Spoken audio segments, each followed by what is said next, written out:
നീ എന്തിനാ 24 മണിക്കൂർ അവനെ വിചാരിച്ച് കണ്ണീര് മറത്തോണ്ടിരിക്കുന്നത്? അതിലിവിടെ ആര് കരഞ്ഞ്? പിന്നെ ഇപ്പൊ ഈ കാണിക്കുന്ന എന്തോന്ന്? അത് പഴകഞ്ഞു കുടിച്ചോണ്ടിരുന്നപ്പോ അതിലൊരു കാന്താരി മുളക് കിടന്ന് കടിച്ചു കൊടുത്തു. ഭയങ്കര എരിയമ്മ. അപ്പൊ അടുക്കളയിരുന്ന പഴകഞ്ഞ് മൊത്തം നീ എടുത്ത് കുടിച്ചാ? അപ്പൊ ഇന്നും ഞാൻ പട്ടിണിയാ.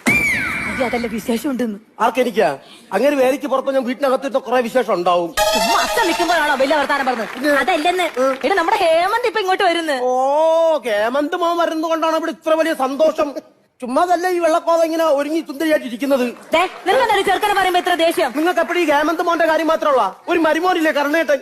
ആ കർണേട്ടന്റെ കാര്യം നിങ്ങൾക്ക് വല്ല ഉത്തരവാദിത്വം ഉണ്ടോ? അവിടെ ഒരു കരിഞ്ഞ ഏട്ടൻ 10ാം ക്ലാസ്സിൽ പഠിക്കുമ്പോ 5 കൊല്ലം തോറ്റിരുന്ന എന്നെ പാരൽ കോളേജിന്റെ മുമ്പിൽ വന്ന് കൈയും കാലും കാണിച്ചിട്ട് എന്നെ കെട്ടിക്കൊണ്ട് പോയി. അല്ല, ഞാൻ അവനോട് എന്ത് തെറ്റ് ചെയ്തെന്ന് നീ പറഞ്ഞ എനിക്കൊന്നും മനസ്സിലാകുന്നില്ല. എന്റെ കർണേട്ട് എത്ര പ്രാവശ്യം പറഞ്ഞ 5 സെന്റ് വസ്തു വിളിക്കുന്ന തേക്കൊന്നും മുറിച്ചോട് കൊടുക്കായി. ഓ, മോന് മാത്രമുള്ള തേക്ക്, മരുമോന് തേക്ക് കുട്ടിയാ പറ്റത്തില്ലേ? അല്ല, ഈ വാടക വീട്ടിൽ താമസിക്കുന്ന നിനക്കൊക്കെ എന്തിനാണ് ഈ തേക്ക്? അതിനൊരു സർപ്പമഞ്ചൽ കട്ടിലുണ്ടാക്കായി. സർപ്പമഞ്ചല കട്ടിൽ